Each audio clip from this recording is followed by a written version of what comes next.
días a todos. Un gusto que nos acompañen el día de hoy. Es el licenciado Roberto Cristerna, director de procedimientos legales de la firma GBA Global Business Advisor.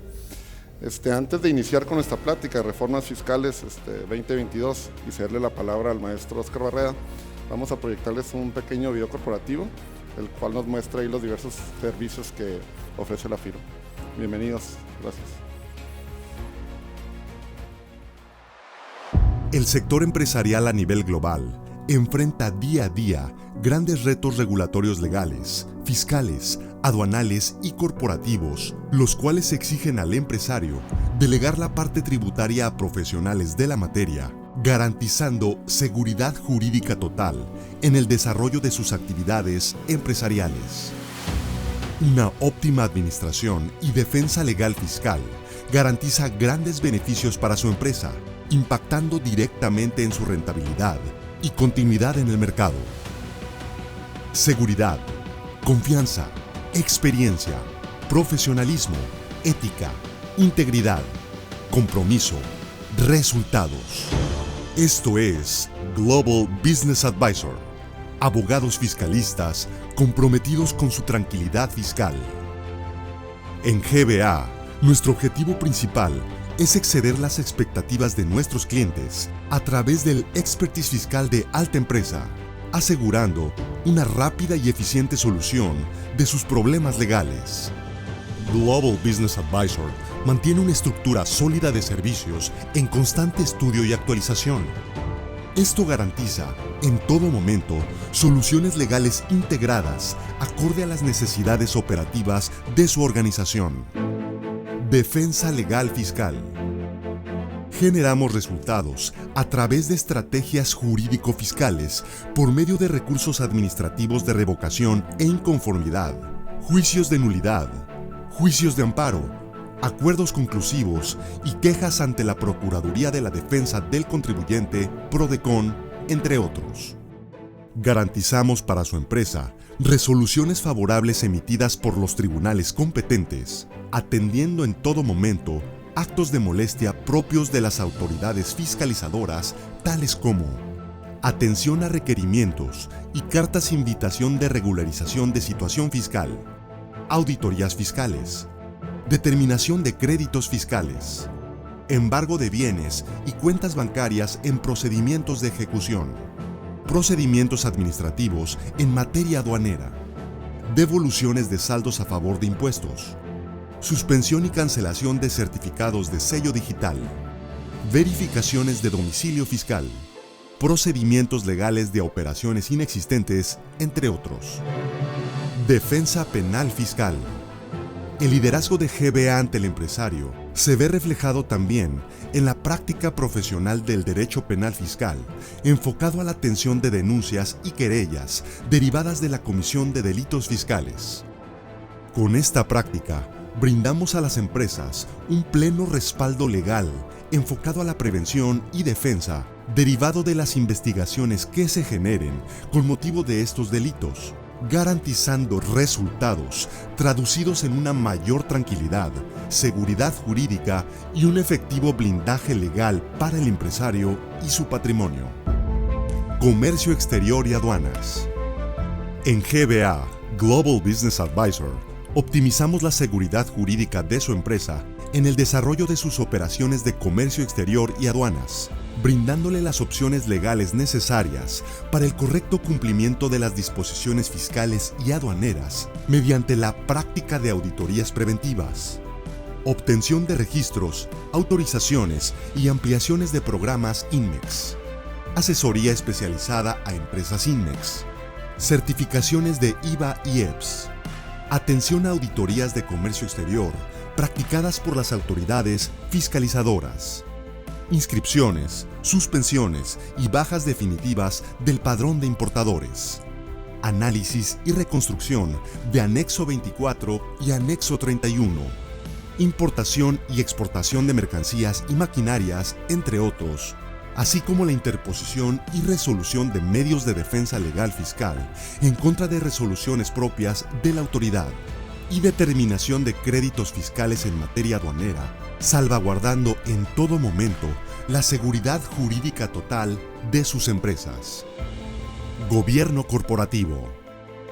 La operación de sus empresas requiere de un profesional y especializado gobierno corporativo que observe un adecuado cumplimiento de obligaciones legales, manteniendo controles internos corporativos actualizados que garanticen en todo momento la debida seguridad jurídica de su organización.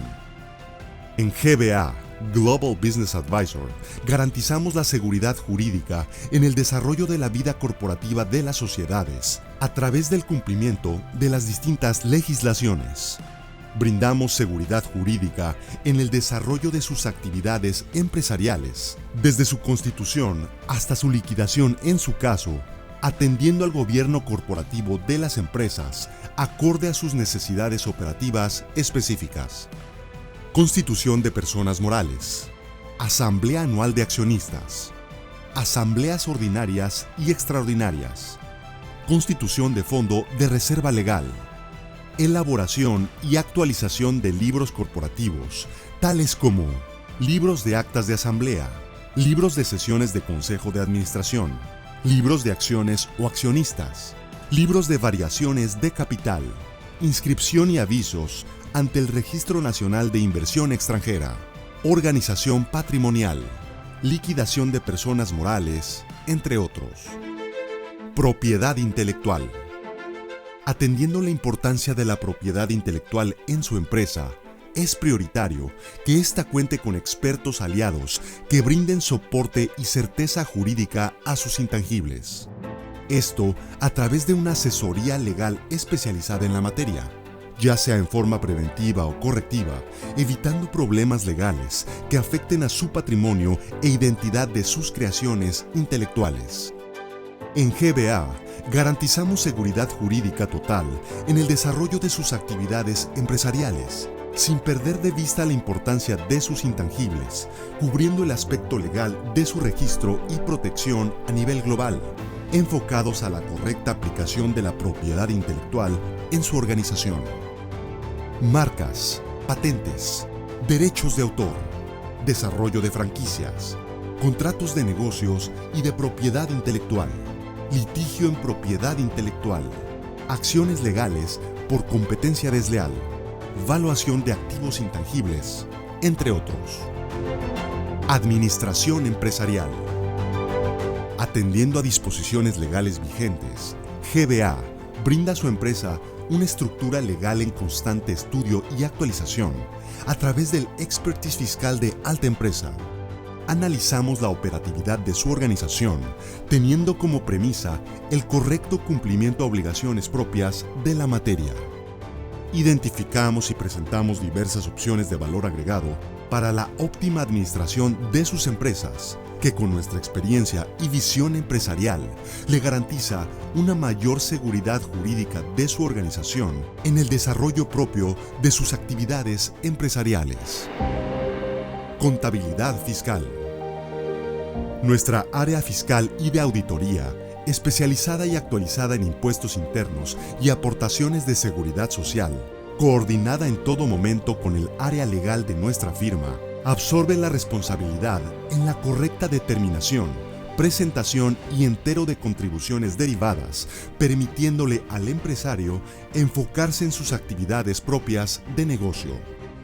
Determinamos la razonabilidad de los estados financieros de su empresa con base en las normatividades fiscales, contables y financieras vigentes.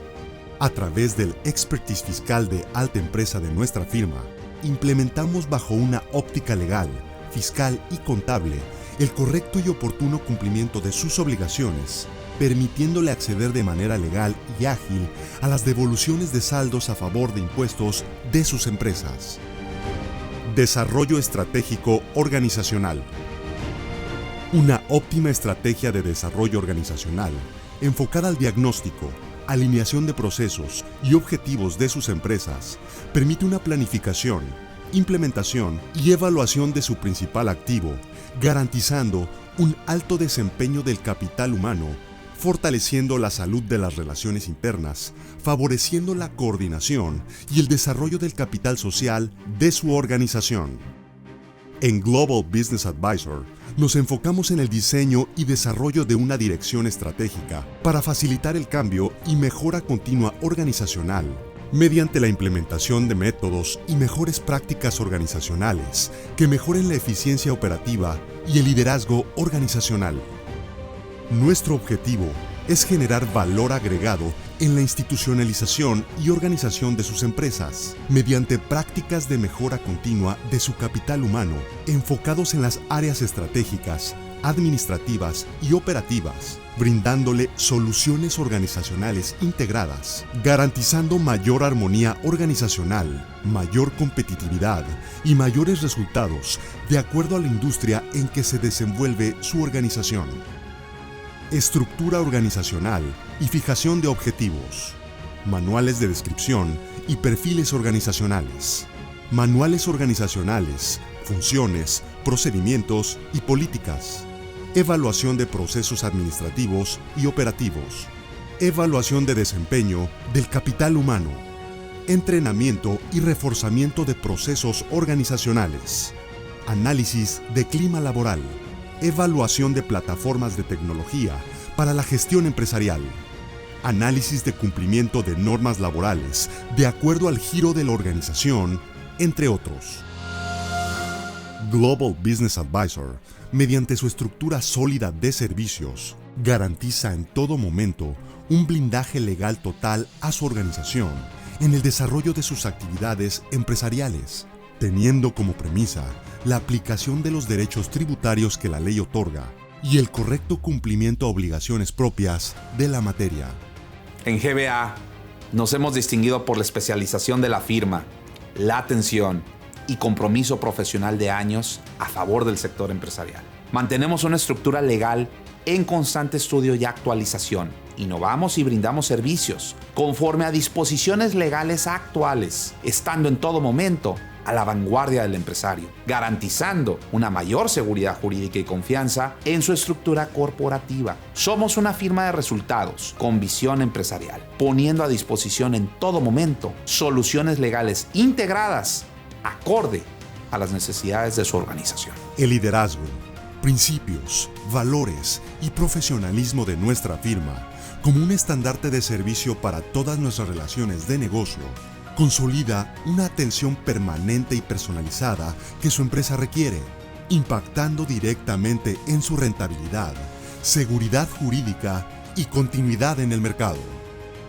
Permítanos garantizar su seguridad jurídica empresarial. Global Business Advisor. Profesionales comprometidos con su tranquilidad fiscal. Muy buenos días a todos. Es un placer recibirlos el día de hoy en nuestra casa, Tijuana, con este tema de gran importancia e interés para todos nosotros empresarios. Política fiscal 2022, plática informativa, plática de soluciones legales, fiscales. Sí, evidentemente pues la política pues año con año se viene actualizando en cuanto a mayores facultades de fiscalización, mayores facultades pues para efecto de una evidentemente una recaudación, ¿sí? Sin embargo, pues la tarea de nosotros fiscalistas pues es brindarles soporte, respaldo legal, fiscal, ¿sí? Para efecto de un correcto cumplimiento de obligaciones, garantizando esa seguridad jurídica que nos caracteriza como firma ante ustedes empresarios. Muchas gracias por estar aquí, muchas gracias a los que se conectan. Me hubiese encantado en lo particular pues estar ahí presencial, tema meramente preventivo de aislamiento, pero siempre aquí presente pues con el ánimo y la actitud profesional que nos caracteriza como firma. Muchas gracias y pues vamos a estar aquí participando muy activamente durante esta conferencia con ustedes y abierto a cualquier pregunta, consulta. Estamos en un salón de confianza, siempre con el ánimo de atenderles. Licenciado Barrera, le cedo la palabra. Muchas gracias a todos. Aquí seguimos.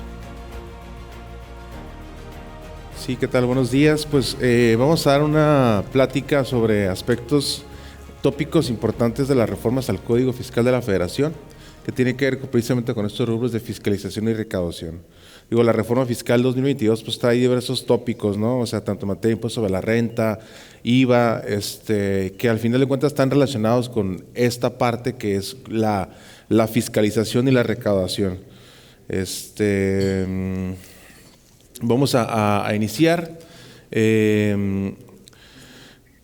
El primer tópico que se reforma es relativo a la residencia fiscal. Digo, aquí nada más hay que saber que se establece la presunción de que todas las personas físicas de nacionalidad mexicana van a ser residentes en territorio nacional para efectos fiscales. Pues esto tiene que ver con el tema de quiénes son los contribuyentes que la autoridad fiscal va a poder revisar o fiscalizar. Esto, pues bueno, viene a complementar los otros requisitos que están ya contenidos en el artículo 9 del Código Fiscal, que se refiere a la residencia fiscal.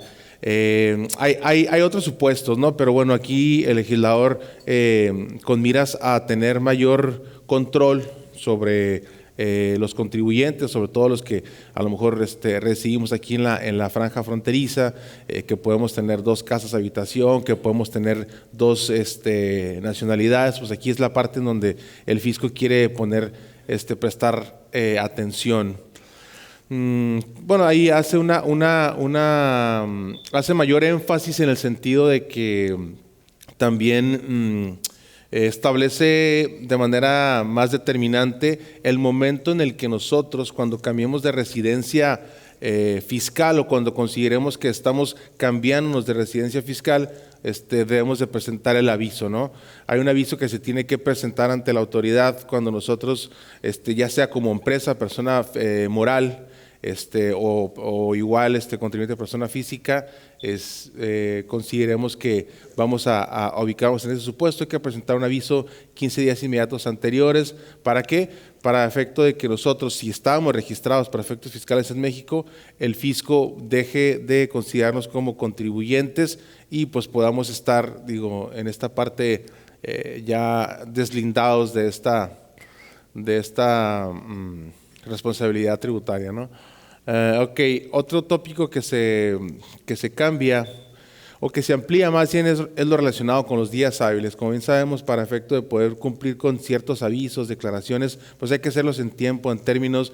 También cuando la autoridad nos da audiencia de días hábiles o inhábiles, para efecto de desahogar pruebas y alegatos en cualquier procedimiento fiscal de audiencia, pues hay que considerar estas cuestiones.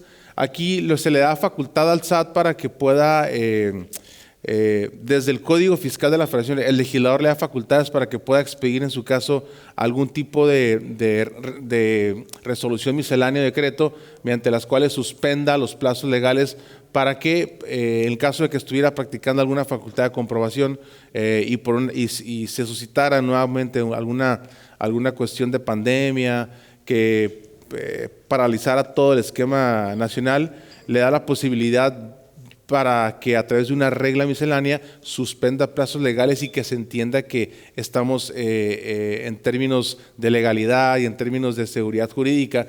¿Por qué? Porque ante cualquier pandemia hay otras legislaciones administrativas que tiene que...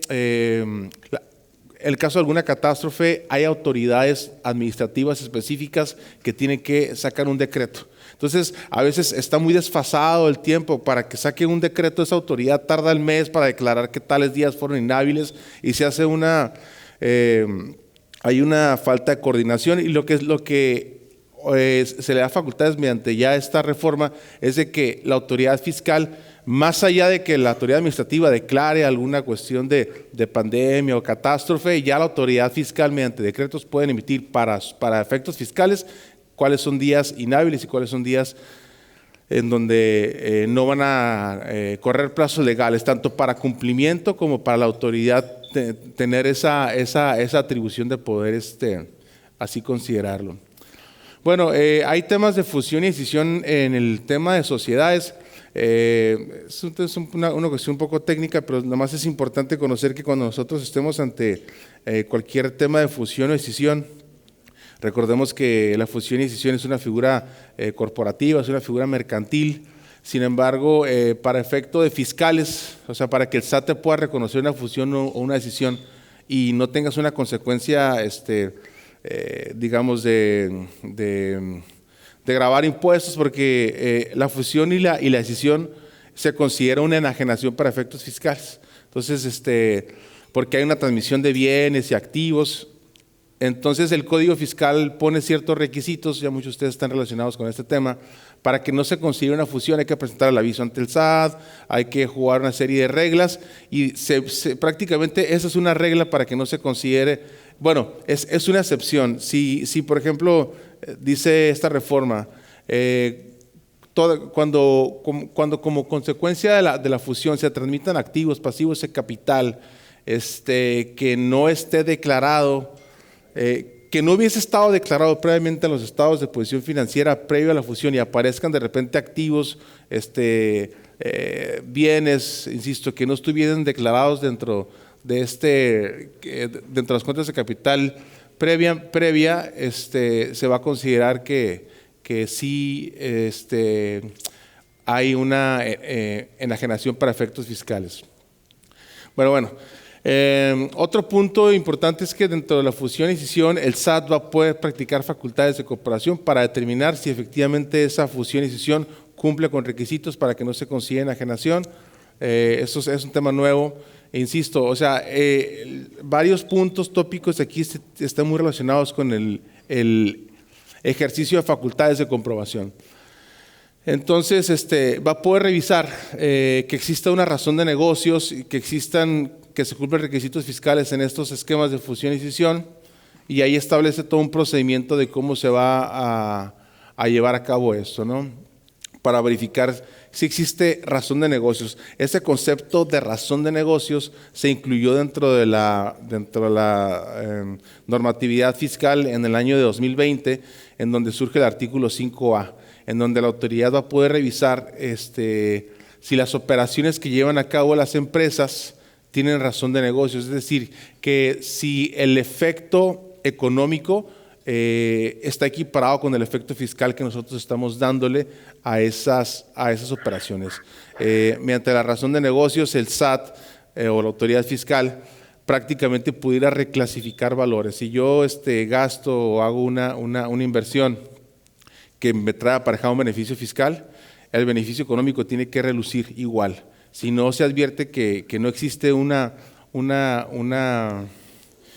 beneficio económico derivado de esa inversión o de ese gasto, es donde el SAT pudiera clasificar que no existe una razón de negocios y bueno, pues ahí pudiera haber alguna reclasificación de valor y por tanto la deducción y el acreditamiento que yo hubiera hecho de los impuestos pudiera verse mermado.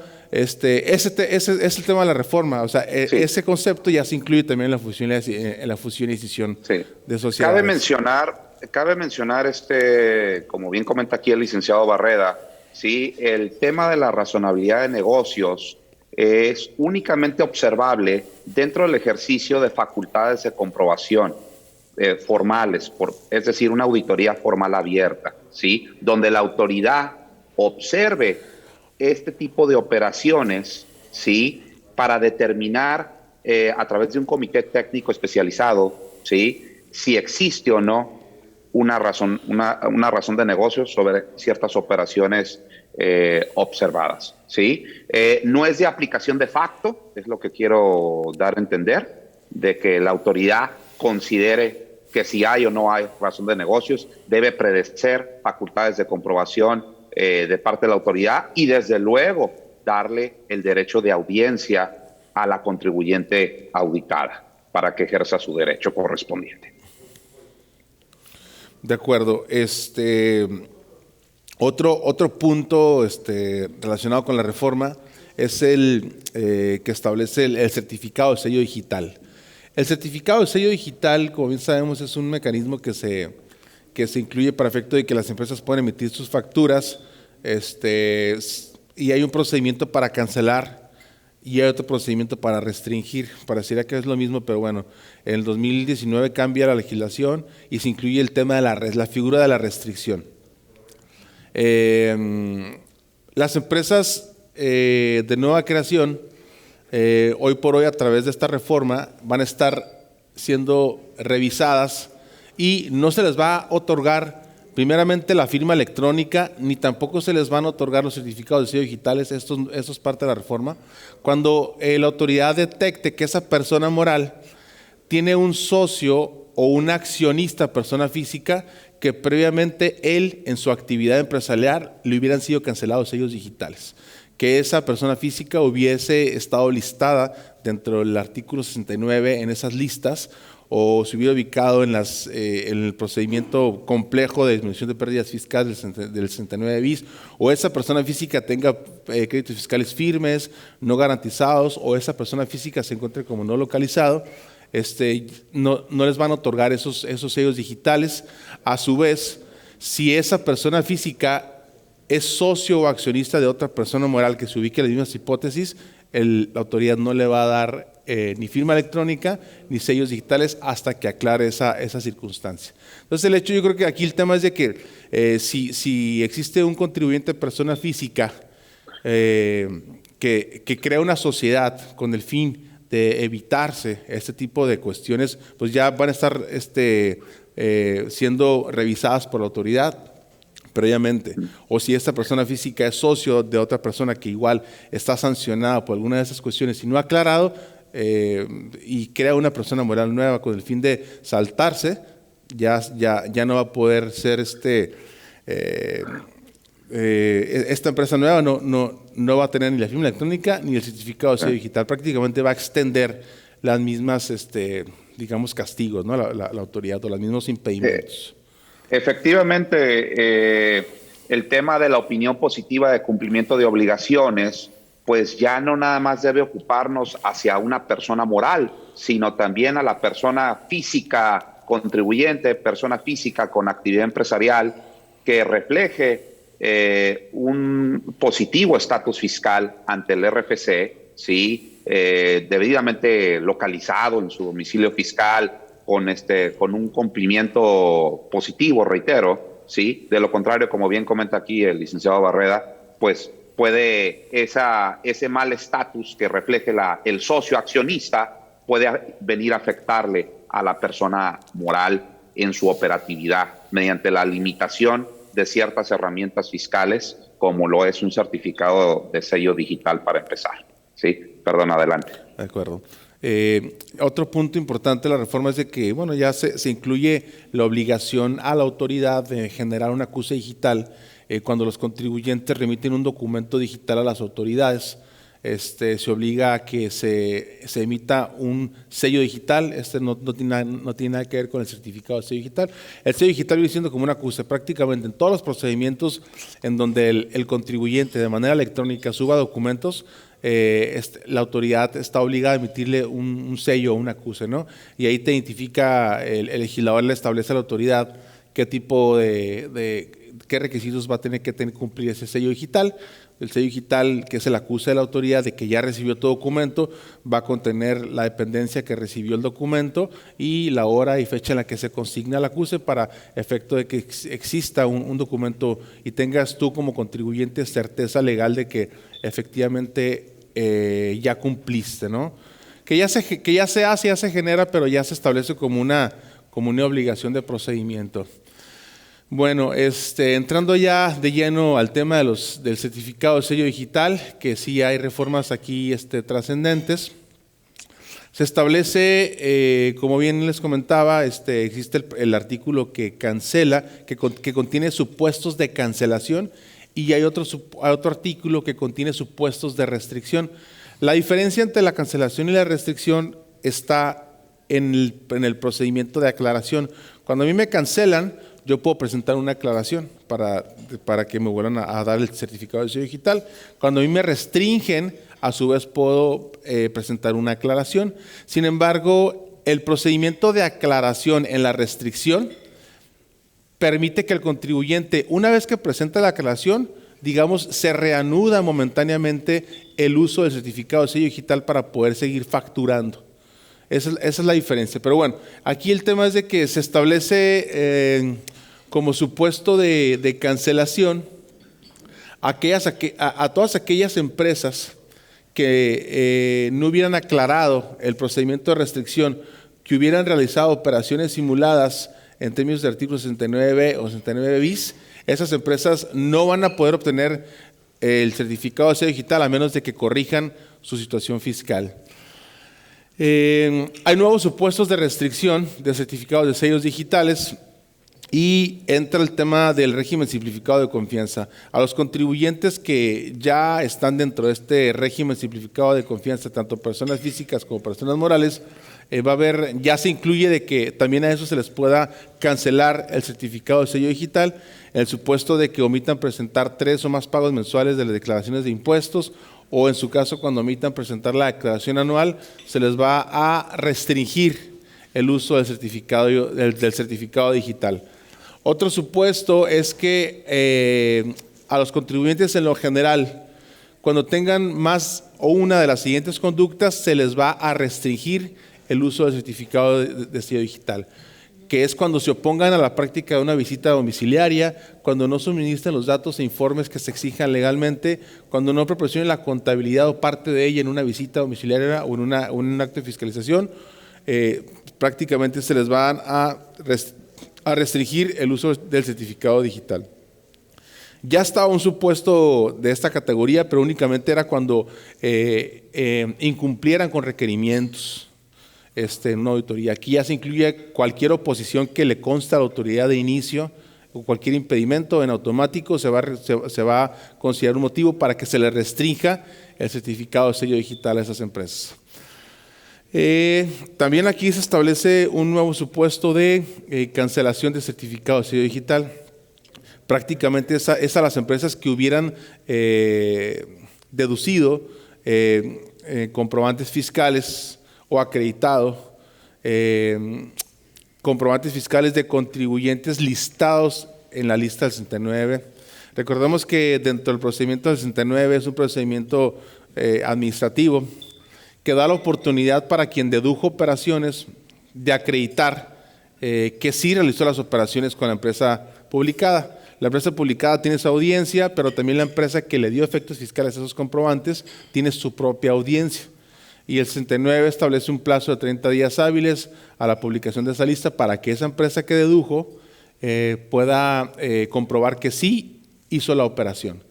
Cuando el SAT analiza este tipo de cuestiones, tanto a las empresas listadas como a las empresas que le dieron efectos fiscales, y las empresas que le dieron efectos fiscales a esos comprobantes no presentaron la aclaración o no consta que lo hubiesen realizado o habiéndolo hecho no aclararon, va a existir una hipótesis para que a esas empresas se les pueda restringir el certificado de sello digital.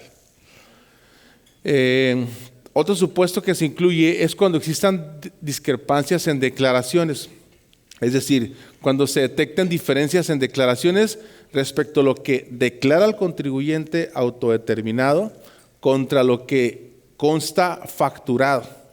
Es decir, aquí se va a revisar tanto las declaraciones informativas, se van a revisar los impuestos declarados, retenidos en declaraciones, el valor de actos o actividades que presentan los contribuyentes para efectos de sus declaraciones de IVA y los ingresos nominales que hubiesen sido declarados para efectos de renta con base en los comprobantes fiscales digitales que ellos mismos hubiesen emitido. El SAT va a hacer una revisión de esos FDIs, de expedientes o bases de datos con los que cuente. O sea, es decir, va a ser una vinculación sin que las empresas en el día a día van a estar realizando sus actividades y el SAT va a estar haciendo las vinculaciones, va a estar haciendo los cruces de información, y si detecta que lo declarado y lo facturado no coincide en el tema de impuestos, en el tema de sumatoria, etcétera, pues va a ser una restricción. Esto ya lo hacía, aquí se incluyen algunos conceptos nuevos, como les comento, y se amplía la gama de conceptos o datos que van a ser revisados. Correcto. Cabe mencionar que, complementando lo que bien comenta aquí el licenciado Barreda, esta práctica de autoridad ya se lleva a cabo, realmente no es algo nuevo, ¿sí? O sea, hoy en día es muy común ver en su buzón tributario, ¿sí?, que la autoridad les haga ciertas observaciones donde, oye, me declaraste mayores deducciones a las timbradas, menores ingresos a los timbrados, ¿sí? Evidentemente, pues hay repercusiones en materia de ISR. Hoy en día incluso se están dando ese tipo de notificaciones vía buzón tributario en estos momentos para temas en materia de IVA, ¿sí? Evidentemente, esos notificaciones que llegan al buzón tributario son perfectamente aclarables, teniendo toda la documentación soporte y sabiéndolo subir con la autoridad de una manera técnica, legal, fiscal, con las probanzas idóneas para efecto de aclarar oportunamente y pues evitarse actos de molestia mayores, ¿no? Muy importante pues estar ahí muy atentos a cualquier tema de buzón tributario. Adelante. De acuerdo. Aquí también entra otro supuesto de restricción del certificado de sello digital que tiene que ver precisamente con la opinión de cumplimiento que platicaba aquí el licenciado Fernández. Aquí, digamos que si yo ya tengo actividad dentro de mi día a día como empresa, hay que saber que si yo soy un socio de la empresa que tengo créditos fiscales o tengo una opinión negativa o estoy como no localizado o yo a su vez soy socio de otra empresa que está en esa circunstancia, la empresa, la otra empresa del socio se puede ver afectada, restringiéndole este certificado de sello digital. Creo que este punto es lo importante. Bueno, también aquí, como yo les platicaba, hay una reforma a este artículo 17H bis porque la autoridad encuentra que al momento en que presentan la aclaración bajo una restricción, yo puedo seguir facturando. O sea, digamos que la sanción, el efecto punitivo aquí se ve, digamos, suspendido si yo aclaro. Pero la autoridad se dio cuenta que a veces los contribuyentes presentaban la aclaración, seguían facturando y era cuando más facturaban, aprovechando la audiencia, y como ya sabían que no iban a aclarar, pues digamos que era cuando más ejercían esta cuestión.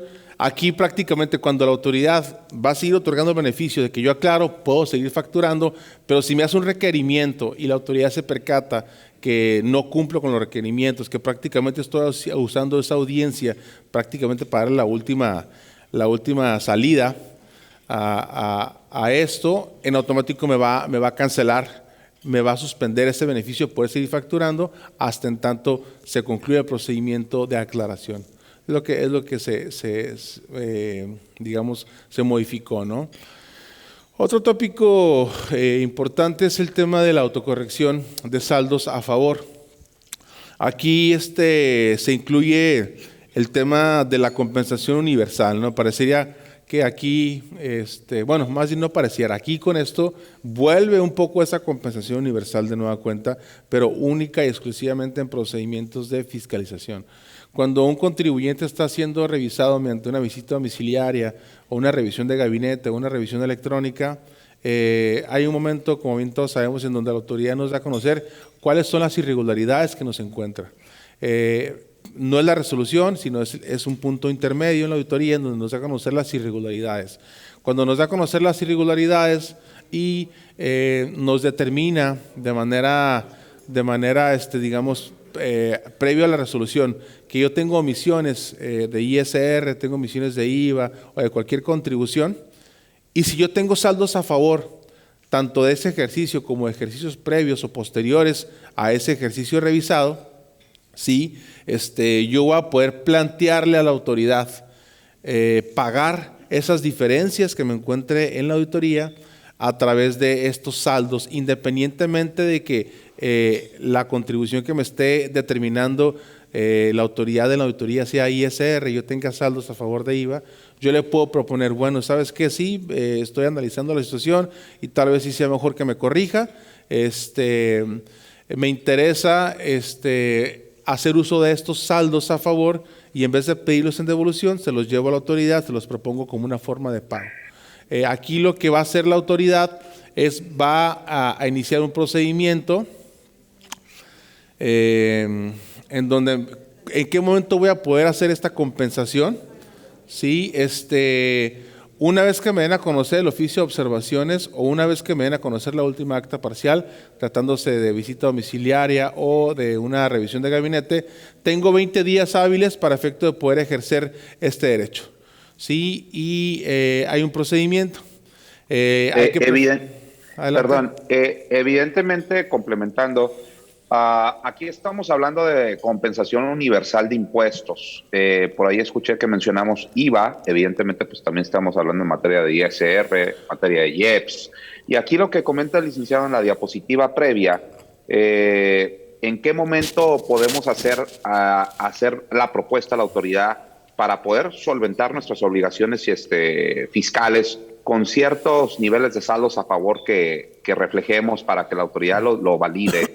Es cuando la autoridad nos hace el oficio de observaciones, nos notifica ese oficio de observaciones. Evidentemente, la contribuyente auditada tiene 20 días hábiles, ¿sí?, para efecto de hacer valer lo que a su derecho convenga, desvirtuar cualquier observación o negociar con la autoridad alguna forma de compensación universal, como comenta el licenciado.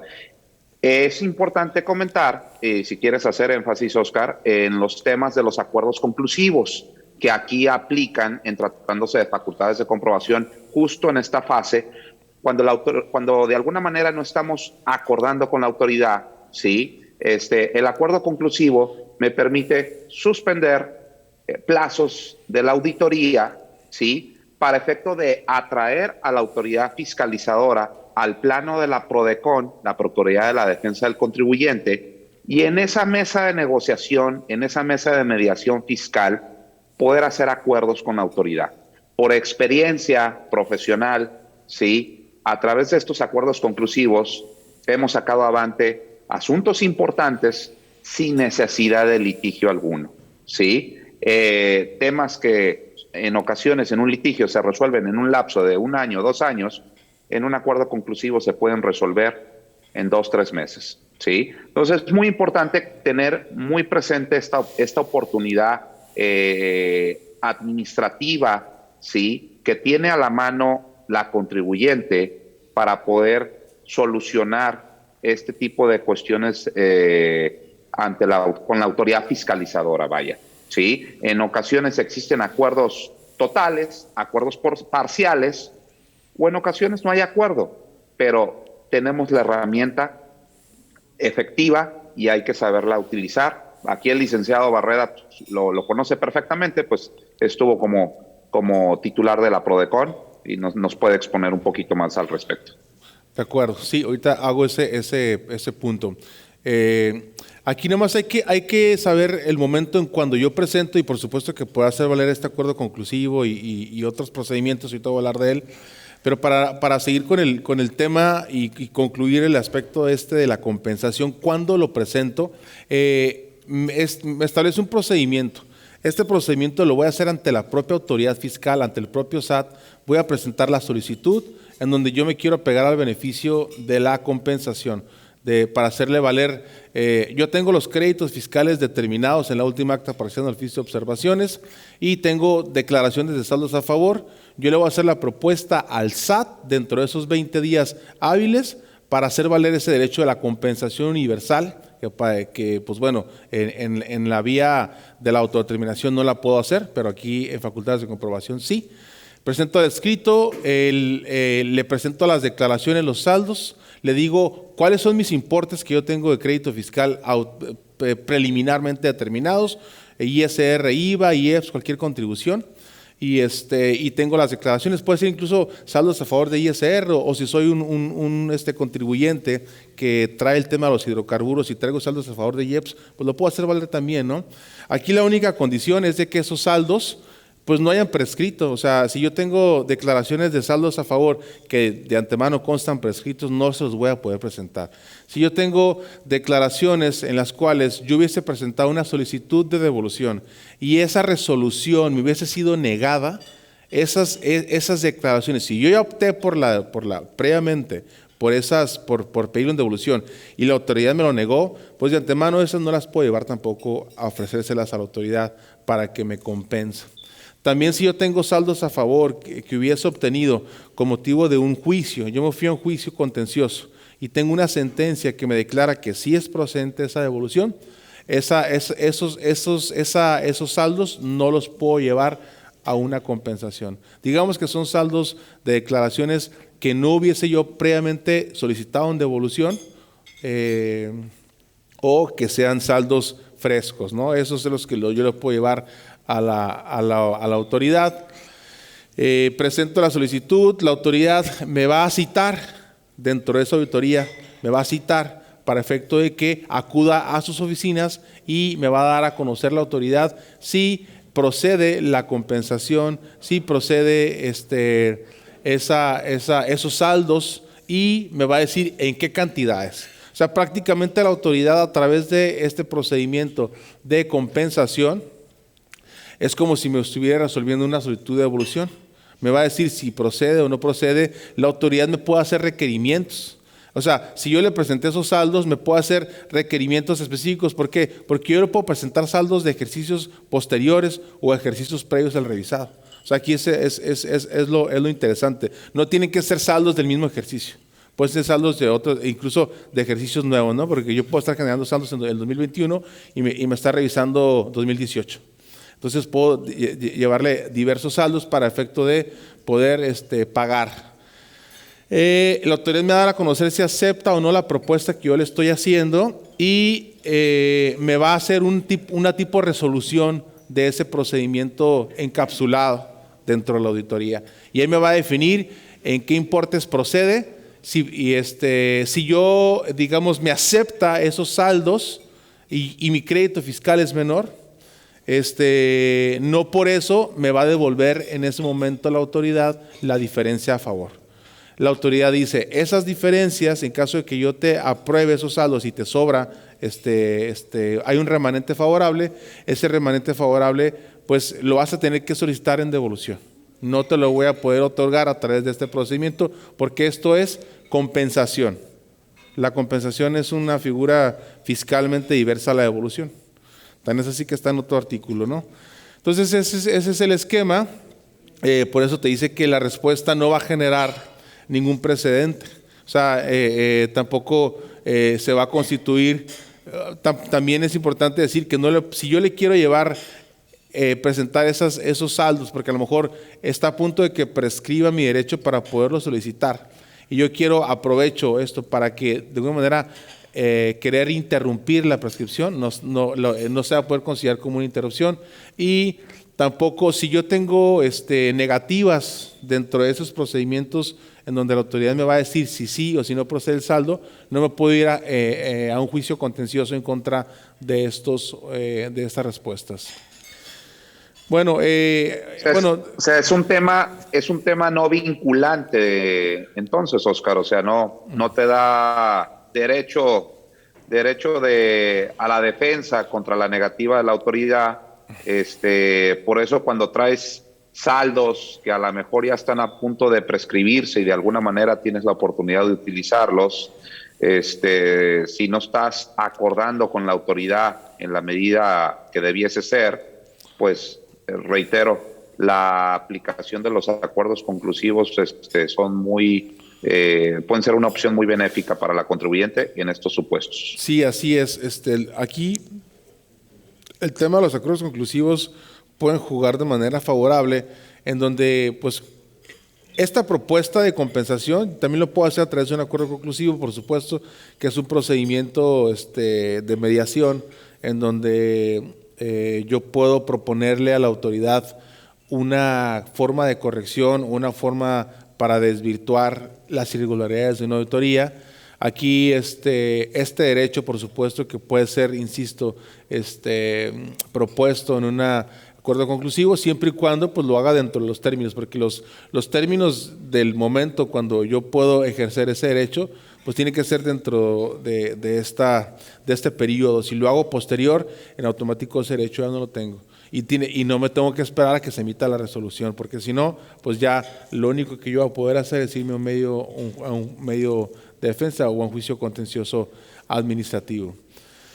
Bueno, en otros tópicos se reforma el artículo 27, pues bueno, esto es lo que ya hemos escuchado, ¿no? Que la obligación a partir de hoy de todas las personas físicas mayores de edad, pues tienen que inscribirse ante el RFC, pues evidentemente esto pretende la autoridad pues conocer a los nuevos contribuyentes mayores de edad. Muy seguramente esto tiene que ver con otros, se puede vincular con otras obligaciones en materia de impuesto sobre la renta, por ahí tal vez hay mayores de edad que ya se les depositan en sus cuentas bancarias hasta algunas cantidades. Se establece la obligación en la ley de impuesto sobre la renta de informar por parte de los bancos de todos los depósitos mayores a 15,000 pesos. O sea, pudiera haber algún tema ahí un poco que se pueda hilar con otras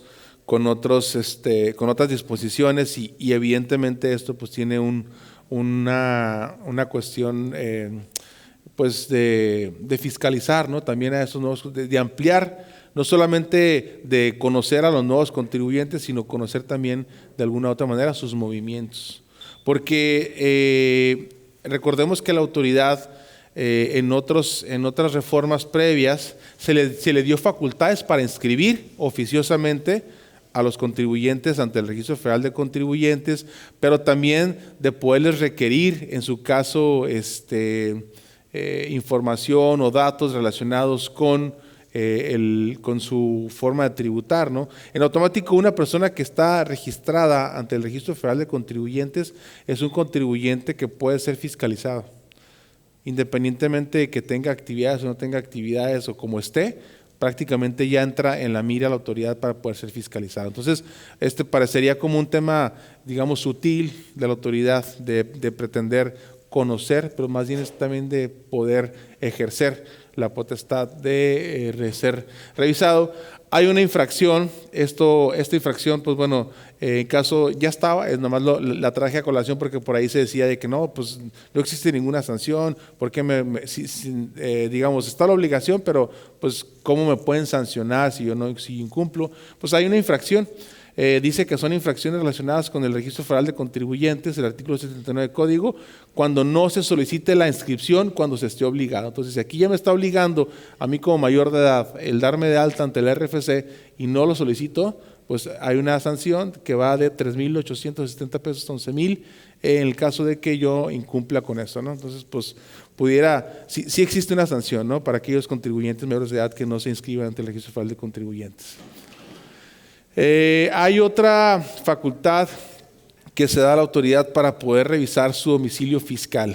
Recordemos que la relevancia del domicilio fiscal es que aquí es en donde la autoridad pues practica las facultades de comprobación de las revisiones. Además de que el domicilio fiscal, pues bueno, es un lugar en donde la autoridad, en caso de que encuentre alguna anomalía, pudiera aplicar sanciones relacionadas con el certificado de sello digital, entre otras cuestiones. Bueno, aquí cuando el SAT va a tener mayores elementos, va a contar con herramientas, va a poder hacer uso de herramientas tecnológicas de georreferenciación, vistas panorámicas o satelitales, el Google Maps y otras aplicaciones virtuales, ¿sí? Para poder conocer si fehacientemente tú como contribuyente en el domicilio que declaraste existe, si realmente hay una cuestión de localización.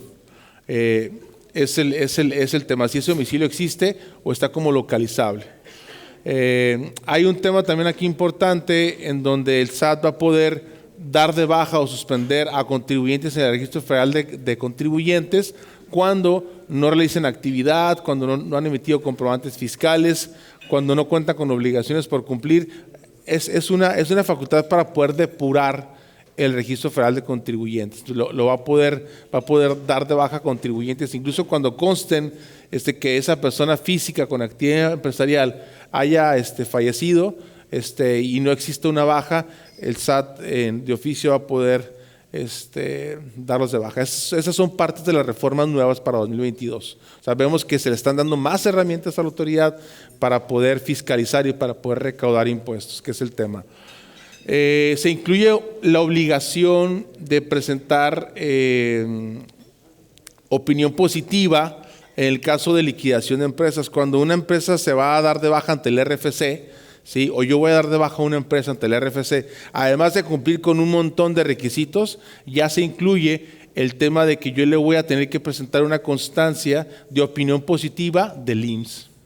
O sea, ya empiezan a hilar, como vemos, los temas de seguridad social con los temas fiscales, ¿no? El SAT le empieza a dar mayor, el legislador le empieza a dar mayor vinculación al tema del IMSS con el tema del SAT. Digo, hay temas importantes aquí con el REPSE que evidentemente ya empiezan a hilarse todos estos tópicos.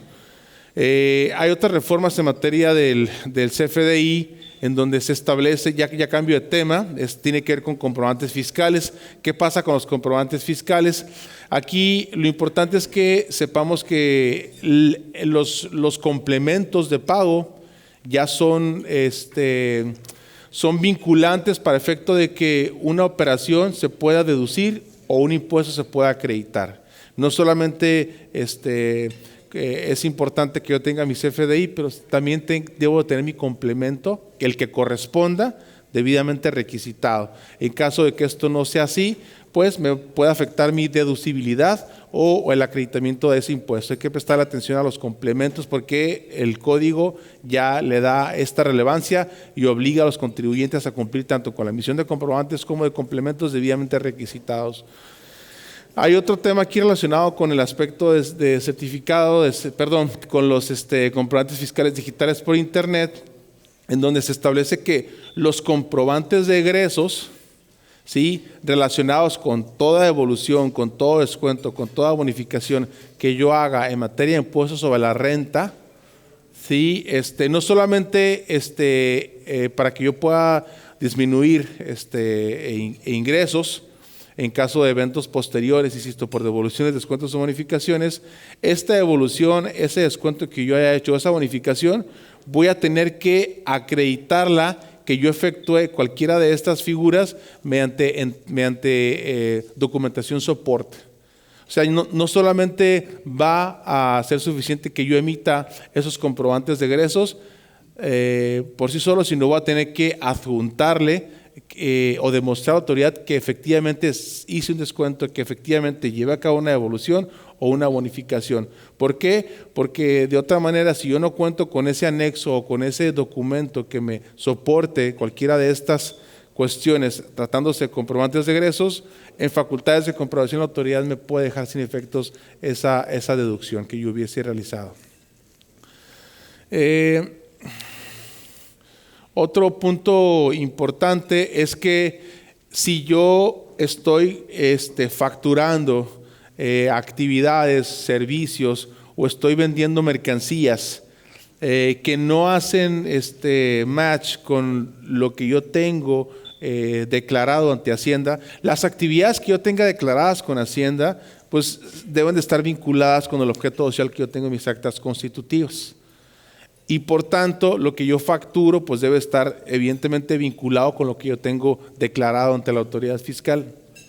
En el caso de que yo tenga determinadas actividades y esté facturando servicios o esté vendiendo mercancías que no estén relacionadas, insisto, o que yo no haya declarado que voy a hacer ante el Registro Federal de Contribuyentes, lo que va a suceder es de que esos CFDIs emitidos se va con base en los servicios o en los bienes que yo haya, que consten en esos CFDIs, la autoridad me va a poder actualizar mi Registro Federal de Contribuyentes. Ok, ya estás facturando tales servicios, pues te voy a actualizar de oficio esa actividad ante el RFC. Pues bueno, esto parecería pues bueno, que fuera lo más sencillo, pero aquí el tema es de que hay una responsabilidad detrás de eso, ¿no? O sea, si esa actividad o ese servicio trae como consecuencia la presentación de declaraciones en materia de otra contribución, pues en automático me va a actualizar mis obligaciones fiscales. Y de repente me puede hacer llegar un requerimiento porque a lo mejor yo soy un médico que tengo IVA exento y a lo mejor ahí declaré la venta de un bien y en automático ese bien si graba IVA, pues en automático me va a actualizar mi obligación de IVA. o me va a actualizar mi obligación de IEPS, y a eso al rato me voy a ver, voy a tener que estar presentando declaraciones o dar de bajas actividad de nueva cuenta, ¿no? O sea, entonces hay que estar checando qué es lo que facturo y que esté vinculado con la actividad que yo tenga para no afectar el esquema de obligaciones fiscales.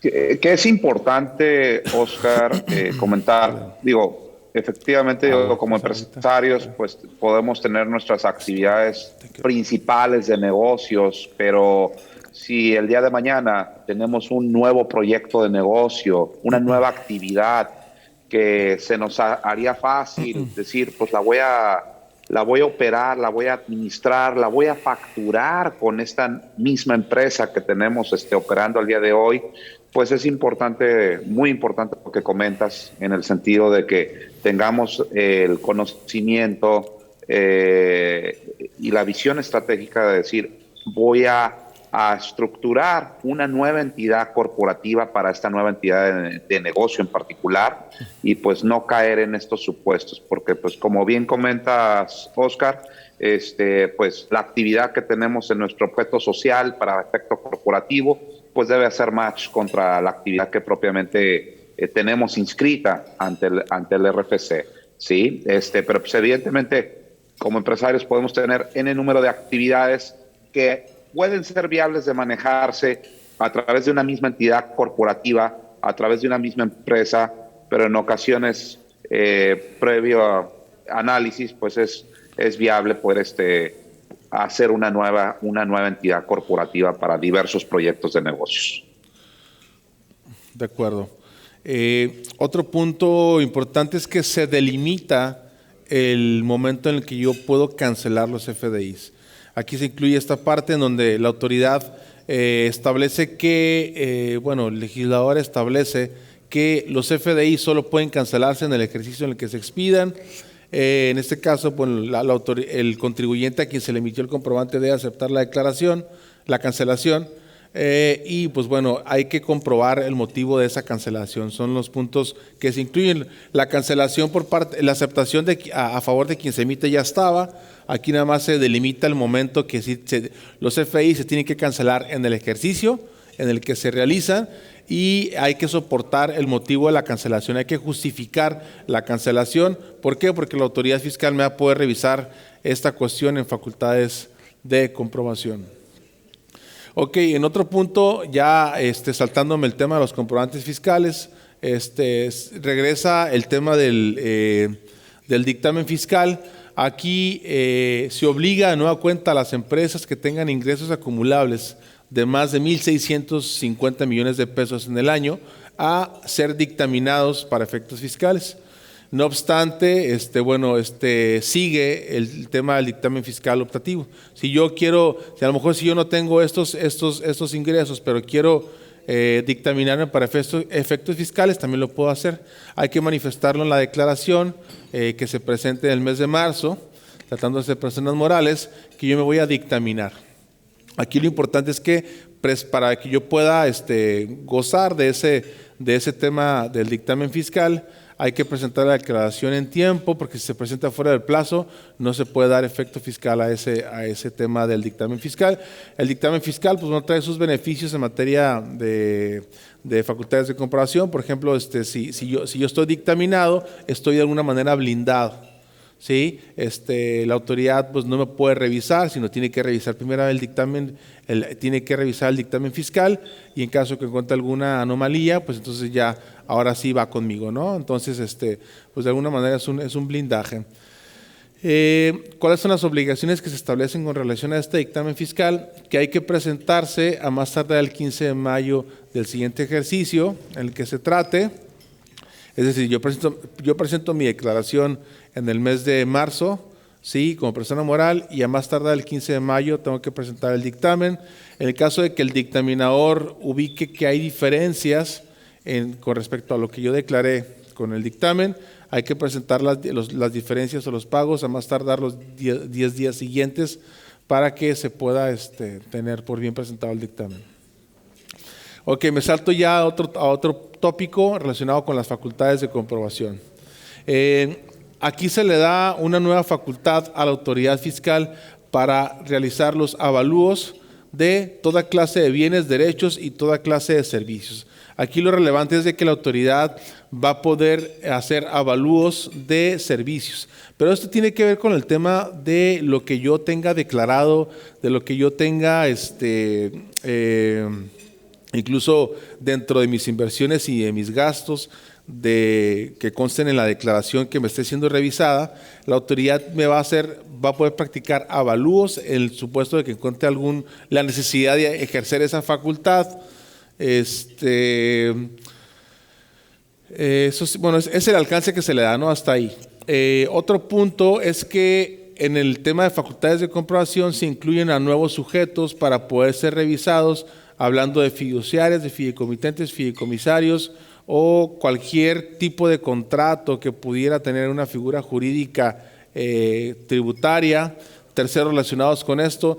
Prácticamente, insisto, además de los contribuyentes en lo general, se incluyen esos nuevos contribuyentes para poder revisar tanto obligaciones formales como para fiscalizarlos, y se establecen procedimientos especiales tanto para requerir obligaciones formales como para efecto de poder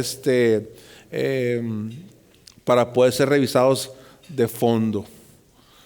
Se establece un procedimiento especial para calificar operaciones simuladas tratándose de partes relacionadas. En esta parte se le da alcance al artículo 5A, que incluye el tema de la razón de negocios, en donde la autoridad va a poder calificar que existió una simulación de una operación, ¿sí? Y para esto establece todo un procedimiento, ¿no? Que la determinación la va a hacer dentro del ejercicio de facultades de comprobación, va a fundar y motivar el por qué considera que esa operación que hizo ese contribuyente es una operación simulada, va a tener que identificar cuál es el acto o cuál es el CFDI que se considera una operación simulada, y va a hacer un cotejo o va a evidenciar en qué consistió esa simulación. Para la autoridad va a cuantificar cuál fue el efecto fiscal que se obtuvo con esa simulación, y va a poner cuál es el valor que tiene que tener realmente esa operación para efectos fiscales. Y pues por supuesto que está obligado a señalar la autoridad cuáles son los elementos que está considerando, incluso la intención de ese contribuyente para efectos de simular esa operación. Pues establece todo un procedimiento. Entonces quiere decir que todo este tema, si bien... Ajá, Francisco, ¿vas a comentar algo? Evidentemente, sí, gracias, Oscar.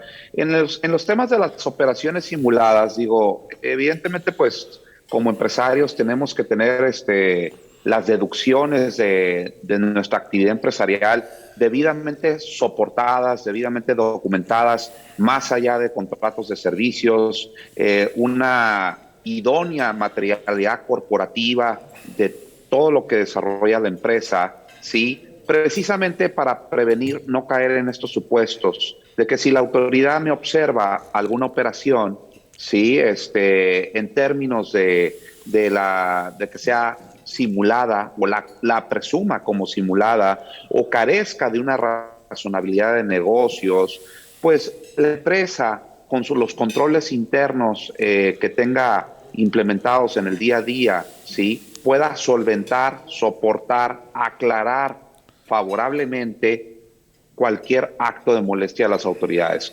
Una operación simulada que considere la autoridad, ¿sí? No quiere decir que en la realidad así lo sea, ¿sí? Una operación simulada puede ser quizá porque el cliente, el proveedor o el propio contribuyente tenga algún mal estatus para efecto fiscal, que no esté localizado, alguna declaración inexacta para fines fiscales, y que la autoridad a raíz de ello, considere esta empresa tiene operaciones simuladas. Pero en realidad las operaciones pueden ser muy reales, pero deriva de un mal estatus fiscal. Entonces, debemos de cuidar preventivamente ese buen estatus, aunado a tener perfectamente documentadas todas las operaciones de nuestras empresas. Así es, eso es muy importante, ¿no? El que eso se establece como un procedimiento novedoso, sin embargo, pues siempre está la parte de poder demostrar a la autoridad, porque todo acto de fiscalización pues tiene un periodo de audiencia o un periodo en el cual yo puedo demostrar lo contrario, ¿no? No todo lo que me diga la autoridad, lo que me pudiera determinar de manera preliminar, pues sea cierto, ¿no? Aquí nomás el legislador le establece cómo es que esa empresa, perdón, cómo esa autoridad va a calificar esa operación, pero yo por supuesto que tengo todo el derecho para poder demostrar lo contrario, y mientras yo tenga mayor soporte en mis operaciones, con todo el esquema material, todo el esquema de entregables, todo el esquema contable, fiscal, que puedan darle soporte, pues yo voy a tener varios elementos para poder, en su caso, demostrar la legalidad de esas operaciones. Ok. Hay otro supuesto que se incluye ya saltándome a otro tema, dentro del artículo 69, pues es el listado de esos contribuyentes que la autoridad presuma que emiten comprobantes sin contar con activos, personal, etcétera. Hay un supuesto que se presume en existencia de operaciones tratándose de contribuyentes a los cuales emitan comprobantes fiscales de otros contribuyentes que estuvieran cancelados. Si un contribuyente está cancelado porque está listado en el artículo 69b en las listas, y ese contribuyente necesita facturar y pide el auxilio de otro contribuyente para que facture, pudiera haber algún tema de operación simulada como punto novedoso, ¿no? Voy a hablar de este tema, me voy a saltar al tema de los supuestos de infracción. Aquí, con motivo de la reforma a todo el esquema de CFDIs, hay una sanción que se incluye, que cuando yo no cancele los CFDIs en el ejercicio que debí cancelarlos, o si lo hago fuera del plazo hay una infracción. También se va a considerar que aquellos empresas que no dictaminen sus estados financieros, estando obligados a ellos, o no presenten el dictamen dentro del término, también va a haber una sanción. Cuando se emitan los comprobantes fiscales sin el complemento correspondiente, también va a haber una sanción. En materia de IEPS se incluyen unas infracciones nuevas. También al contador público que dictamina estados financieros cuando no presente de manera correcta su dictamen fiscal, va a haber alguna sanción. Ok, en otro tópico ya más avanzado en el Código Fiscal con relación a los nuevos tipos de delitos fiscales. Por ahí se establece, ahora con todo el tema de los hidrocarburos y las importaciones que se detectaron durante el ejercicio fiscal previo, en donde por ahí utilizaban fracciones arancelarias distintas, o quizá digamos que hubiesen estado, permítame la expresión, arreglados con la autoridad aduanera para poder estar haciendo el contrabando de hidrocarburos. Ya se incluye como un delito fiscal a aquellas empresas o agentes aduanales que presenten pedimentos de importación con fracciones arancelarias con fines de evitarse permisos previos. En caso de que la autoridad aduanera o cualquier otra autoridad descubra que se están haciendo este tipo de contrabando de hidrocarburos, pues se va a considerar un delito fiscal y se va a iniciar procedimientos tanto a los agentes aduanales como a las empresas que se presten para ello. Hay otro supuesto de delito fiscal en el caso de que se trasladen bienes o mercancías por cualquier medio de transporte, se va a considerar contrabando cuando estos transiten sin el CFDI, ya sea de ingreso o de traslado, y además sin la carta aporte, ¿no? Ya que hay todo un tema de reformas fiscales ahora con el tema de la carta aporte. insisto, cuando se trasladen bienes o mercancías sin el CFDI de ingreso, sin el ingreso, traslado o la carta aporte, en automático se va a considerar contrabando. Entonces, ahí cualquier autoridad va a poder, federal, va a poder remitir entonces ese embarque completo a la unidad del Ministerio Público que corresponda. Igual los hidrocarburos, pues tiene que tener esa obligación, ¿no? De todo traslado es CFDI de traslado o de ingreso según corresponda, más la carta aporte. Bueno, con relación al tema, ya casi para concluir con el tema de reformas al código, hay un procedimiento administrativo de ejecución que prácticamente entra ya en vigor, ¿no? Como todos conocemos, el procedimiento administrativo de ejecución es el procedimiento a través del cual la autoridad fiscal acude a nuestro domicilio para cobrarnos los créditos fiscales o multas que tengamos y que no estuviesen pagadas. La vía tradicional establece una notificación personal, una notificación en la cual el ejecutor tiene que salir de las oficinas de la autoridad e ir al domicilio físico del contribuyente y ahí iniciarle este procedimiento administrativo de ejecución. Pues bueno, ya hoy por hoy se establece un procedimiento administrativo de cobro a través del buzón tributario. Quiere decir que la autoridad me va a poder notificar el embargo de cuentas bancarias, el embargo de bienes inmuebles, de intangibles y de otros elementos como acciones, bonos, cupones, bueno, cualquiera de estos bienes me los va a poder embargar a través del procedimiento administrativo de ejecución electrónico a través del buzón tributario, siempre y cuando yo tenga créditos fiscales que sean exigibles y que no los hubiese pagado.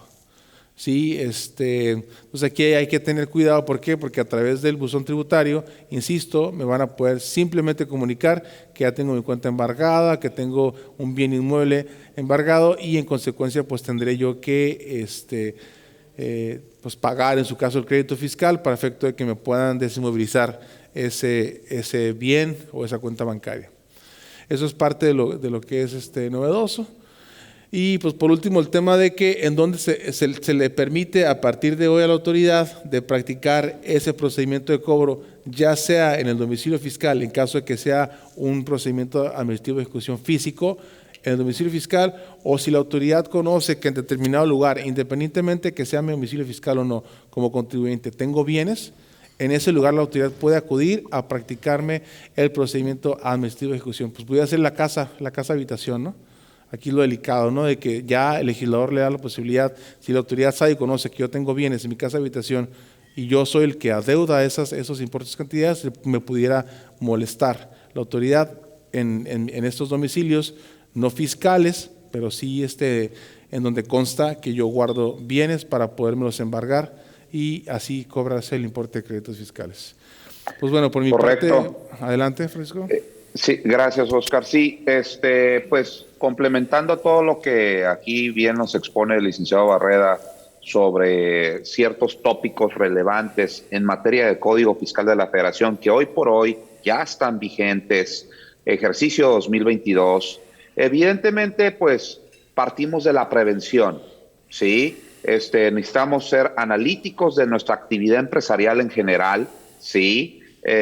Para efecto de implementar mayores controles internos en el lado legal, en el lado fiscal, corporativo, operativo, administrativo, para efecto de tener un mayor y acertado cumplimiento de obligaciones de tipo fiscal, ¿sí?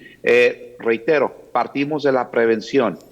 Evidentemente, muchas de estas disposiciones fiscales, ¿sí?, no son de aplicación de facto, ¿sí? La autoridad debe de agotar siempre actos administrativos, actos de molestia, donde le dé el derecho de audiencia a la contribuyente para que desvirtúe, ejerza su derecho, vaya, ¿sí? Entonces, sepan que evidentemente ante cualquier acto de molestia a las autoridades, en todo momento va a haber una opción legal, va a haber una solución, ¿sí? Evidentemente, reitero, partimos de la prevención, pero si ya tenemos un acto de molestia en casa, ¿sí?, hay desde luego, soluciones legales correctivas, ¿sí? Que nos permite desde un primer momento poder aclarar, solventar de manera favorable con las autoridades y pues garantizarle ahora sí que al empresario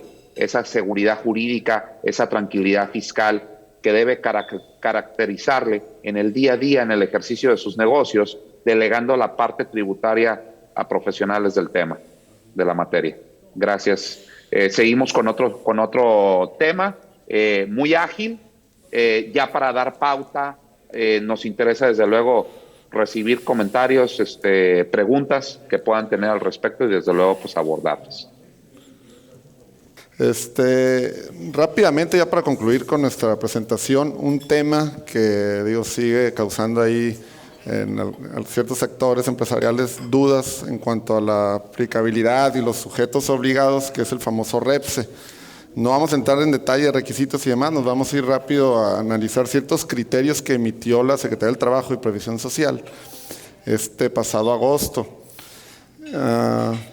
Temas de REPSE, antecedentes rápidos. El pasado 23 de abril se publicó en Diario Oficial de la Federación un decreto por el cual se modifican ciertas leyes, incluida la Ley Federal del Trabajo y Código Fiscal de la Federación, entre otros, ¿no? Lo más importante aquí, o la parte medular, es que desaparece el artículo 15A de la Ley Federal del Trabajo, que venía regulando la figura de la subcontratación de personal. Se elimina esa figura y se autoriza ahora la prestación de servicios especializados o la ejecución de obras de carácter especializados, ¿no? Los sujetos obligados, cualquier persona física o moral que preste servicios de carácter especializado o ejecute obras especializadas que para tal efecto pongan a disposición de un tercero, llámese contratante, personal propio para ejecutar dichas obras. Rápidamente, hicimos un resumen de los criterios que consideramos más importantes emitidos por la Secretaría del Trabajo. El primero de ellos, que se entiende por proporcionar o poner a disposición trabajadores propios en beneficio de un tercero, se configura cuando uno o varios trabajadores llevan a cabo los servicios especializados en un espacio o centro de trabajo, sea propiedad o bajo la administración o responsabilidad del contratante. Esto es importante, sobre todo en el sector constructor. A veces decían, oye, licenciado, pero pues yo mis obras las ejecuto en la vía pública. O sea, no pongo a disposición de un tercero personal y lo llevo a una fuente de trabajo. Pero bajo este criterio, pues la propiedad, o sea, la vía pública está bajo la administración o responsabilidad del contratante. Entonces, bajo este criterio de la Secretaría del Trabajo, se requeriría de un REPSE, ¿no? Un segundo criterio, se considera que se proporciona o pone a disposición personal cuando los trabajadores de la contratista desempeñan sus labores en las instalaciones de la contratante, ya sea de manera permanente, indefinida o periódica. También importante este punto porque también nos comentaban por ahí, oye, licenciado, si yo mando una persona una vez a la semana o entra y sale, ejecuta algo rápido y se va, no está constantemente en el domicilio del contratante, pues yo creo que no aplica el REPSE. Bajo este criterio de la Secretaría de Trabajo, pues nos está diciendo que sí se requiere, ¿no?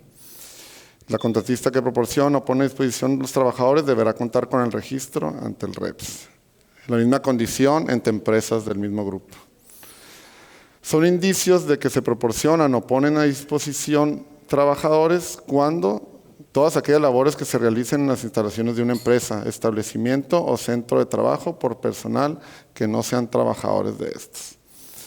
De igual forma, nos dice la Secretaría del Trabajo qué es lo que debemos de acreditar al momento de una posible inspección por la parte de la Secretaría. Primero que nada, acreditar la naturaleza de los servicios que esos trabajadores del contratista presten en las instalaciones del tercero contratante y que las labores que desempeñen no correspondan al objeto social ni a la actividad preponderante del tercero contratante. Creo que esto ya lo sabemos. Lógicamente, esos servicios especializados que vayamos a recibir no pueden empatar con el objeto social de nuestra empresa ni con la actividad preponderante. Un cuarto criterio, dicen los contratos que se celebren con empresas estatales para determinar si se proporcionan o ponen a disposición trabajadores, por ejemplo, en materia energética, de seguridad, de caminos o carreteras y puentes, para estos efectos se tomarán en consideración en lo que aplique al caso concreto. Pues básicamente aquí no nos define nada, ¿no? Si yo celebro un contrato con una paraestatal, ¿me aplica o no me aplica? Pues no nos dice si sí o no, simplemente nos vamos al caso en concreto. Si se da la figura que pongo a disposición personal, ahí requeriríamos de un REPSE. Aquí hay una excepción, no se considerará que se actualizan los elementos para contar con el REPSE en aquellos casos en que exista la adquisición de bienes con independencia del origen de la relación jurídica contractual y en la cual el contratista está obligado a su entrega en el centro de trabajo, establecimiento o sucursal de la contratante. Pues digo, aquí se exceptúa para estas empresas, cuando se trata de adquisición de bienes, compro cualquier cosa y me la ponen en mi domicilio, en ese momento, o en ese caso más bien, no se requiere de REPSE. Lo mismo aplicaría para empresas de paquetería o mensajería que van y ponen el objeto en el domicilio, se retiran, no llevan a cabo alguna actividad considerada por la autoridad laboral como especializada o no están ejecutando obra especializada, entonces en este caso no se requiere del REPSE. Por regla general, cuando existe una prestación de servicios con independencia del origen de la relación jurídica contractual, en donde exista la puesta a disposición de trabajadores, se deberá contar con el REPSE. Y a contrario sensu, cuando no sea esta situación, pues no se requiere del REPSE, ¿no? Señores, complementando aquí lo que bien comenta el licenciado Cristerna, pues pareciese que se requiere un REPSE para todo, ¿no? Mas no es así. Recordar que estos son criterios, ¿sí? Debemos ser muy analíticos de nuestra actividad empresarial que ejercemos, ¿sí? Del servicio que prestamos y de los servicios propiamente que recibimos, ¿sí? De nuestros proveedores, ¿sí? O sea, son servicios, aquí estamos hablando de servicios netamente especializados, donde exista la puesta a disposición de personal que tenga el carácter de trabajador, ¿sí? Bajo el régimen de seguridad social, ¿sí? Si no existe una puesta a disposición directa en el establecimiento de la contratante, una puesta a disposición constante, recurrente, de un perfil, llámese trabajador bajo el régimen de seguridad social, ¿sí? Esa actividad no requiere REPSE. Hay otras actividades de servicios netamente empresariales, donde los proveedores le dan servicio a la contratante, ¿sí? Desde sus propias instalaciones, ¿sí? No acudimos a las instalaciones del cliente. Si yo soy socio de mi empresa, asociado, ejecutivo de mi empresa, acudo a las instalaciones de nuestros clientes, evidentemente no vamos a caer en el extremo de que requerimos un REPSE. Debemos ser muy objetivos, muy analíticos, identificar esas actividades especiales de servicios especializados, ¿sí? Que sí lo requieren, ¿sí? Por ahí hay a veces criterios o ideas, vamos pensando que sí lo requerimos el REPSE para cierta actividad en particular, y hay ideas de que es muy complicado acceder a ello. En realidad, contando con los requisitos, su tramitología no lo es tan complicado, teniendo además un adecuado respaldo, soporte legal, ¿sí? Digamos que la condicionante principal es que esa empresa que aspira a un REPSE tenga una opinión positiva de cumplimiento de obligaciones para efectos de impuestos federales y para efectos de seguridad social vigente en todo momento, ¿no? Una vez obtenido el REPSE, pues la autoridad puede estar haciendo inspecciones, ¿sí? A esas empresas para validar que estén en cumplimiento constante, ¿sí? Tiene una vigencia de 3 años, ¿sí?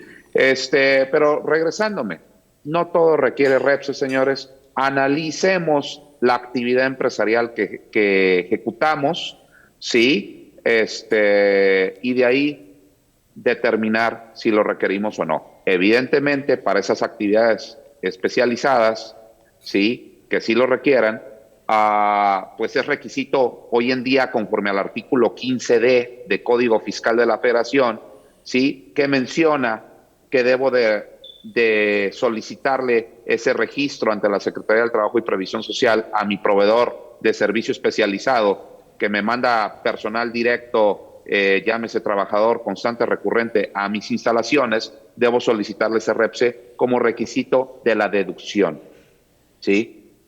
Para un tema laboral se vuelve requisito en estos casos en particulares, para una deducción evidentemente de tipo fiscal. Adelante, licenciado. Sí.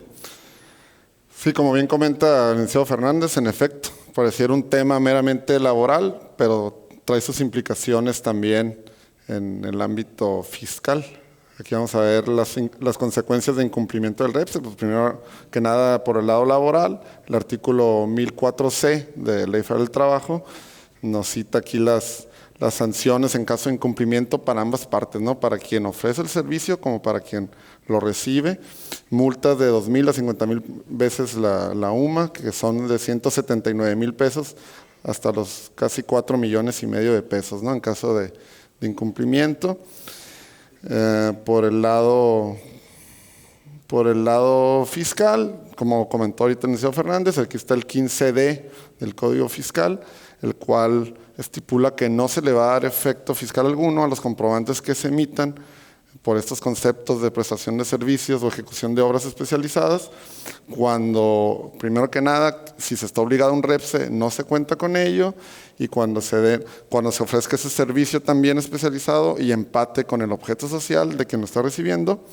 Y igual si se dan estos dos supuestos, cuando los trabajadores que el contratista proporcione o ponga a disposición del contratante originalmente haya sido trabajadores de este último y hubieran sido transferidos al contratista mediante cualquier figura jurídica, si la autoridad advierte de la situación, no le dará efecto alguno al comprobante fiscal que se haya emitido por tal motivo, y con los trabajadores que provea o ponga a disposición el contratista abarquen las actividades preponderantes del contratante. Evidentemente, en el supuesto de que la autoridad cuestionare algunas deducciones por aplicando este artículo 15D que comenta el licenciado Cristerna, ¿sí? Esto es dentro de facultades de comprobación, señor. Sí. No puede ser de facto, ¿sí? De que me llegó una notificación, buzón tributario, y que me digan estas operaciones son no deducibles. No. Hay facultades de comprobación, hay una auditoría formal, visita domiciliaria, revisión de gabinete, ¿sí? Lo más seguro para estos fines, ¿sí? Donde la autoridad me observe esas operaciones en particular y evidentemente pues tenga la contribuyente auditada su derecho de aclarar su situación tributaria, ¿sí? Que teniendo todos los elementos de control interno y un adecuado soporte legal, ¿sí? Seguramente así debiese ser. Correcto. Adelante. Y al contrario, censo, ¿no? Si se cumple con los requisitos, pues digo, no habrá ningún problema y se le dará el efecto fiscal correspondiente a ese comprobante. Pues nada más mencionar también rápidamente que si se obtiene el REPSE, pues no terminamos ahí, ¿no? Hay ciertas obligaciones posteriores, sobre todo las informativas que hay que llevar a cabo ante el IMSS, ante Infonavit, en cuanto a los contratos que hemos estado celebrando por concepto de la prestación de servicios especializados. Son cuatrimestrales, independientemente si se celebra o no, hay que llevar a cabo esa informativa. Sería básicamente el tema relacionado con el REPS. Señores, pues nos interesa mucho abordar sus comentarios, sus consultas, tanto de las personas que agradezco nos acompañen de manera presencial, al igual que los que nos acompañan de manera virtual. Nos interesa abordar cualquier consulta que tengan y pues saber que ante cualquier supuesto de carácter fiscal con motivo de las disposiciones de 2022, pues en todo momento hay soluciones. Hay soluciones tributarias, soluciones legales, y pues bueno, estamos siempre para brindarles ese soporte. Vamos a pasar a las preguntas y respuestas. Muchas gracias. Gracias.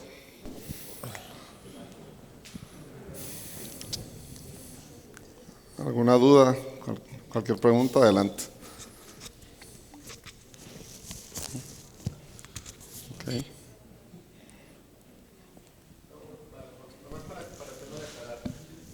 Gracias. Buenos días. Buenos días. Solo para tema de aclarar, una persona física que va y realiza un servicio que no tiene trabajadores, ¿ocupa REPSE? No. No. No, la regla es poner a disposición personal en el domicilio del contratante. Si no se da ese supuesto, hay servicios profesionales, lógicamente, o sea, un abogado, un contador, hay ciertos servicios que se pueden prestar a distancia, correos electrónicos, o sea, en donde no se pone a disposición ningún trabajador en el domicilio del tercero, en esos supuestos no se requiere del REPSE, ¿no?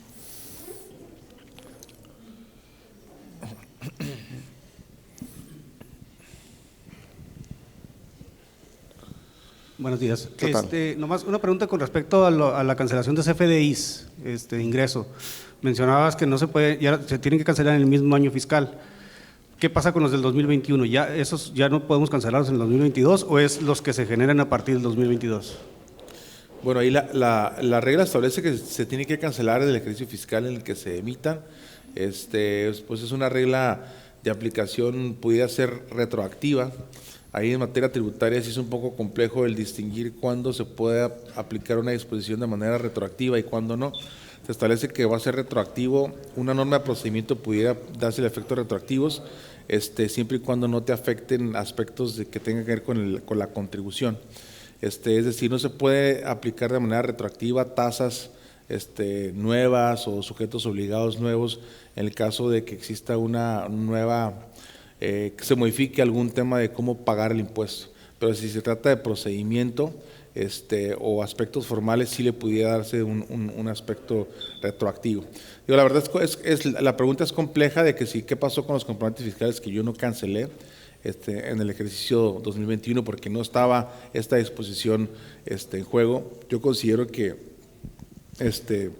no sé si existe una regla, habría que revisar en la miscelánea fiscal de 2022 específicamente que trate de esta cuestión, pero definitivamente siendo una disposición nueva, pues aplicaría, como si me afecta el esquema del cumplimiento de una obligación y que está relacionado con el tema de una deducción, pudiera afectarme en la forma en la que yo voy a pagar el impuesto y me dejan en estado de indefensión puesto que pues ya pasó todo el ejercicio fiscal 2021 y esta regla no estaba. Insisto, pudiera ser aplicable única y exclusivamente para comprobantes fiscales emitidos en el ejercicio fiscal de 2022. Porque si me dejan total estado de defensión, habría que revisar, insisto, a salvo que hubiera alguna resolución miscelánea que me permitiera cancelar esos CFDIs en estos meses posteriores a la entrada en vigor a esta reforma. Sí la hay, ¿verdad? Sí, creo que sí la escuché. ¿Perdón? Hasta el 31 de enero, así es. Entonces, pues bueno, eso sí hay que revisarlo. Así es, entonces, pues bueno, gracias también ahí por la aclaración, contadora. Bueno, esa es la cuestión, ¿no? ¿Alguna otra pregunta, consulta, comentario? Bienvenidos, tanto de los que nos acompañan presencial como virtual. Nos interesa abordar. Pues creo que ya no hay ninguna pregunta, ¿eh? Todo quedó claro. Muchas gracias. Pues agradecemos su presencia y gracias por asistir. Gracias por asistir. Su paciencia en el tiempo. Muchas gracias a todos y espero que coincidamos próximamente. Les agradezco y saben que estamos para brindarles todo nuestro soporte de apoyo. Les agradezco mucho la atención. Gracias. Sí, pudimos tocar aspectos relevantes respecto al REPSE, el famoso registro para personas que prestan servicios especializados o ejecutan obras especializadas. Pusimos en resumen los aspectos que la Secretaría del Trabajo y Previsión Social considera como importantes, ¿no? Y estos puntos vienen a disipar ciertas dudas, sobre todo en materia de quiénes son los sujetos obligados y la aplicabilidad de este registro. Consideramos un tema importante para el empresario, ya que las consecuencias en caso de incumplimiento, pues como ya pudimos advertir ahí, traen implicaciones en materia laboral como en materia fiscal, ¿no? Entonces, Platicamos acerca de las reformas fiscales, cuestiones que el empresario tiene que conocer, los aspectos de fiscalización y recaudación para el ejercicio fiscal de 2022, bastantes puntos a considerar, sobre todo en materia de facultades de comprobación, en materia de cumplimiento de comprobantes fiscales digitales por Internet, cuestiones relacionadas con certificado de sello digital, entre otras figuras en donde la autoridad pues va a estar más atento al cumplimiento tanto de socios como de accionistas, empresas relacionadas, nuevos tipos de infracción, nuevos tipos penales, nuevos procedimientos de cobro. En lo general, pues bueno, una reforma muy vasta. Y por eso la importancia y relevancia de estar informando al empresario acerca de todos estos tópicos. Y bueno, como firma, con la responsabilidad de atender a nuestros clientes y servirles por cuanto a estas notas informativas de importancia relevante.